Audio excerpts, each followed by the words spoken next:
दुर्योधन का दंभ। पांडव सेना के महारथियों को देखकर दुर्योधन का हृदय भय से भर गया। उसका आत्मविश्वास, जो कुछ क्षण पहले तक अडिग था, अब रेत के महल की तरह ढह रहा था। संजय ने धृतराष्ट्र को बताया, महाराज, आपका पुत्र पांडवों की सैन्य शक्ति से नहीं, बल्कि उनके धर्म और एकता के बल से भयभीत हो गया था। अपनी घबराहट को छिपाने और अपने गुरु द्रोण के सामने अपनी प्रतिष्ठा बनाए रखने के लिए दुर्योधन ने तुरंत अपनी आवाज बदल दी। उसने अपने डर पर अहंकार का मुखौटा चढ़ा लिया और एक झूठे आत्मविश्वास के साथ बोला। उसने द्रोणाचार्य को संबोधित करते हुए कहा, हे द्विजोत्तम, हमारी सेना में भी जो विशिष्ट योद्धा हैं उनको भी आप जान लीजिए। उसने द्विजोत्तम शब्द का प्रयोग बड़ी चालाकी से किया ताकि वो अपने गुरु को उनके ब्राह्मण होने का और उसके प्रति उनके कर्तव्य का स्मरण करा सके। महल में संजय ने धृतराष्ट्र को समझाया, महाराज, ये केवल एक संवाद नहीं था, ये दुर्योधन की एक मनोवैज्ञानिक चाल थी।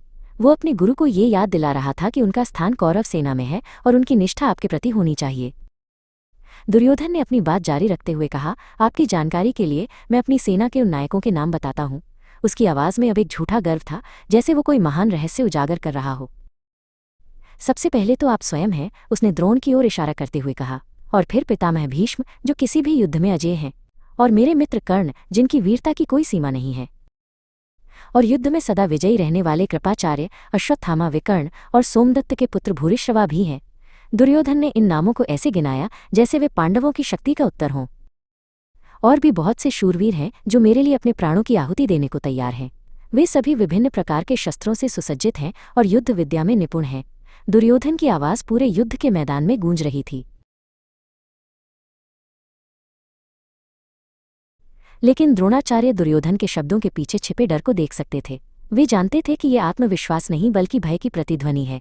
एक सच्चा योद्धा अपनी ताकत का बखान नहीं करता, वो उसे युद्ध में दिखाता है।